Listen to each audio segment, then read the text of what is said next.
Alright, let's get back into the Bible year. This will be day 6, January 6th, and I gotta confess, I did not do the things that I needed to be doing. I've been back in college since Monday, and I've been productive with like chores. I got all the laundry done, and I went grocery shopping, so I finally did that. I always put those two things off the most out of the choresy things that I have to do.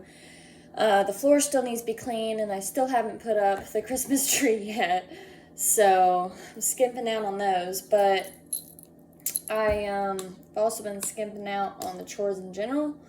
I'm sorry that I make that noise a lot.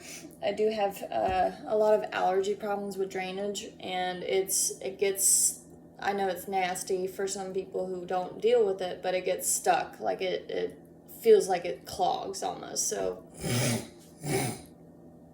I apologize for that. But I still need to get a couple textbooks, and they're not really any assignments due yet, but I could get a head start. And I did tell myself that I would be doing that kind of thing this semester, and I'm already lying to myself.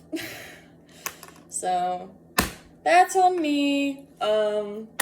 Let's go ahead and do today's reading, which will be Genesis chapter 15 verse 1 to chapter 17 verse 27. That is January 6th. All right. 15 verse 1. Oh, sorry.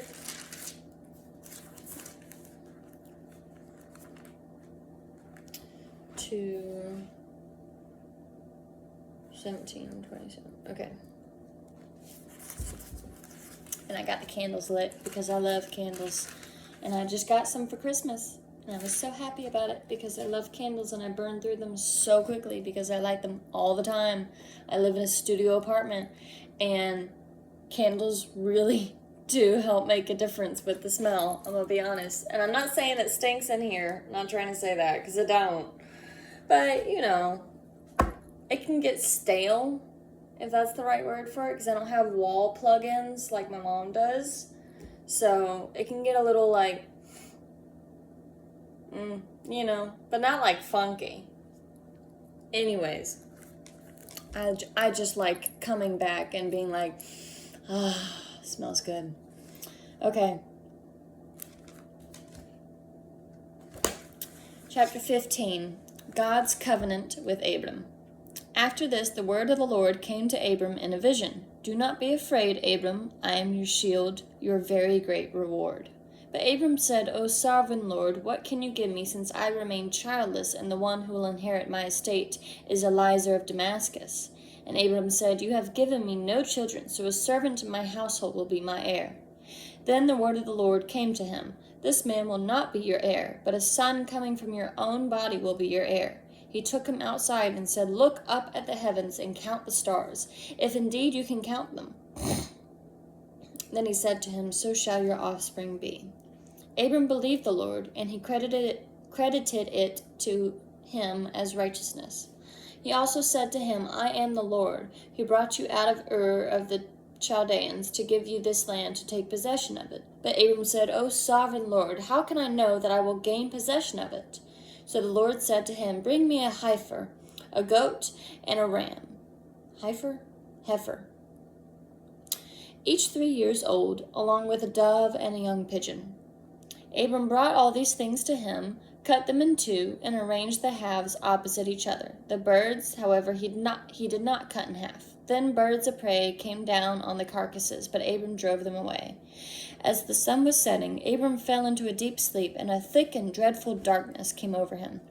Then the Lord said to him, Know for certain things that your descendants will be strangers in a country not their own, and they will be enslaved and mistreated 400 years.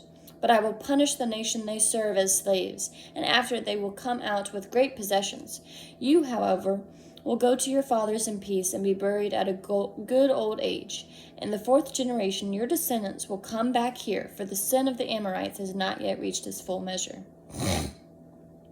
When the sun had set and darkness had fallen, a smoking firepot with a blazing torch appeared and passed between the pieces. On that day the Lord made a covenant with Abram and said, "To your descendants I give this land, from the river of Egypt to the great river the Euphrates, the land of the Kenites, Kenizzites, Kadmonites, Hittites, Perizzites, Rephites, Amorites, Canaanites, Girgashites, and Jebusites." I'm very bad with these names. Chapter 16, Hagar and Ishmael.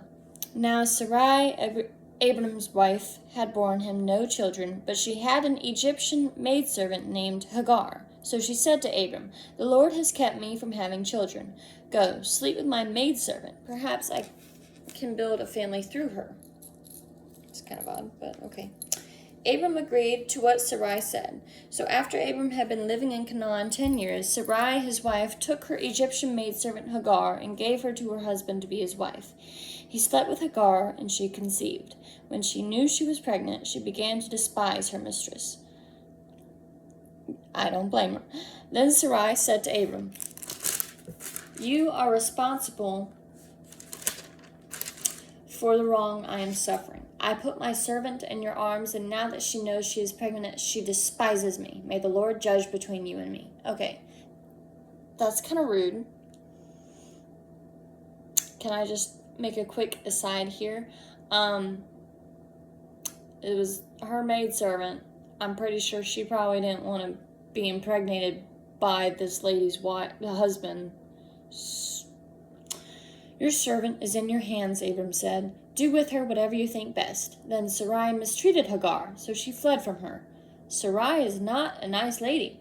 The angel of the Lord found Hagar near a spring in the desert. It was the spring that is beside the road to Shur. And he said, "Hagar, servant of Sarai, where have you come from and where are you going?" "I'm running away from my mistress Sarai," she answered. Then the angel of the Lord told her, "Go back to your mistress and submit to her." The angel added, "I will so increase your descendants that they will be too numerous to count." The angel of the Lord also said to her, "You are now with child, and you will have a son. You shall name him Ishmael, for the Lord has heard of your misery. He will be a wild donkey of a man. His hand will be against everyone, and everyone's hand against him, and he will live in hostility toward all his brothers." She gave this name to the Lord who spoke to her. "You are the God who sees me," for she said, "I have now seen the one who sees me." That is why the well was carried Beer Lahai Roi. It is still there between Kadesh and Bered. That is why the well was called Beer Lahai Roi. It means well of the living one who sees me. That makes a lot more sense. Okay. That is why the well was called Beer Lahai Roi. It is still there between Kadesh and Bered. So Hagar bore Abram a son, and Abram gave the name Ishmael to the son she had born. Abram was 86 years old when Hagar bore him Ishmael. Okay.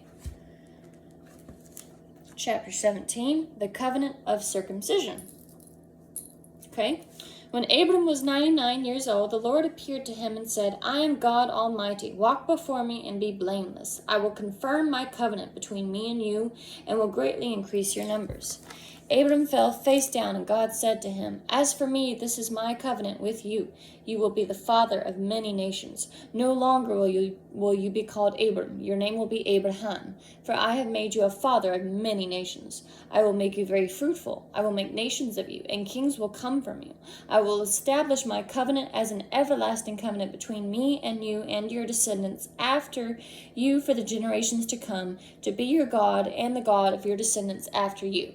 The whole land of Canaan, where you are now an alien, I will give as an everlasting possession to you and your descendants after you, and I will be their God." Then God said to Abraham, "As for you, you must keep my covenant, you and your descendants after you for the generations to come. This is my covenant with you and your descendants after you, the covenant you are to keep. Every male among you shall be circumcised. You are to undergo circumcision, and it will be the sign of the covenant between me and you." So that's where that comes from. Sorry.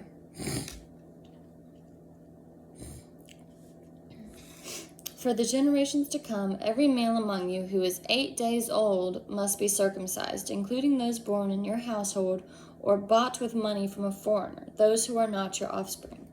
Whether born in your household or bought with your money, they must be circumcised. My covenant in your flesh is to be an everlasting covenant. Any uncircumcised male who has not been circumcised in the flesh will be cut off from his people. He has broken my covenant. God also said to Abraham, As for Sarai your wife, you are no longer to call her Sarai. Her name will be Sarah. I will bless her and will surely give you a son by her. I will bless her so that she will be the mother of nations. Kings of peoples will come from her. But she wasn't exactly nice. I don't know. Maybe that was just... Okay. Abraham fell face down. He laughed and said to himself, Will a son be born to a man 100 years old? Will Sarah bear a child at the age of 90? And Abraham said to God, If only Ishmael might live under your blessing. Then God said, Yes, but your wife Sarah will bear you a son, and you will call him Isaac. I will establish my covenant with him as an everlasting covenant for his descendants after him. And as for Ishmael, I have heard you. I will surely bless him. I will make him fruitful and will greatly increase his numbers. He will be the father of 12 rulers, and I will make him into a great nation. But my covenant I will establish with Isaac, whom Sarah will bear to you by this time next year. When he had finished speaking with Abraham, God went up from him. On that very day, Abraham took his son Ishmael, and all those born in his household or bought with his money, every male in his household, and circumcised them as God told him. Abraham was 99 years old when he was circumcised, and his son Ishmael was 13. Abraham and his son Ishmael were both circumcised on that same day, and every male in Abraham's household, including those born in his household or bought from a foreigner, was circumcised with him. Genesis is a very odd book. I'm just going to put it that way. I'm sure everybody can put it that way too. Let's see what Mr. Magrey, Reverend Magrey, has to say about it. I believe he's a reverend. Sometimes we talk to God in the dark. Night is a recurring theme in this text. God meets Abram under the stars, talks to him in a nightmare, and confirms the covenant with flame at night. When we are feeling in the dark, God is closer to us than we even realize. You know, that is a lot similar to the sermon my pastor gave this Sunday. How if you're in your house and you turn all the lights off and it's nighttime, if you let your eyes adjust, you can still see around well enough to get around, right? And some eyes adjust easier than others. And I know that is true because there have been times where for some reason, you get that urge to stay up late or to go out and go on a night walk or something. And a couple times I would go on a walk and I wouldn't use a flashlight, and there weren't like street lamps at all really, and the moon was kind of lighting the way, but not really. It was more so that your eyes really can see at night. Everything's basically the same color, but you can still make out what things are. But the pastor, I think that's their title. I'm sorry. I'm bad with remembering specific titles and names and all of that. I can't even pronounce hardly anything so far. And we're on day 7. A week of reading the Bible. Ain't that cool? Well, day 6. Okay. Tomorrow's day 7. But, oh yeah, he was saying that, it's so much easier to be confident in your steps when even a flashlight, just a flashlight, something small, handheld, is in your hand and it lights the way. Not even in your hand, somebody else holding it, and it lights your way. And that's kind of what Jesus is, and God in general is that light. Even in the darkest of nights, no moon, no street lamps, no light. at all other than the stars above you. And you can see, but you are struggling. And how much easier is it when you have a light to guide you and your steps are more sure? So that was a random aside, but that was today's reading, and I will see you guys again for tomorrow's.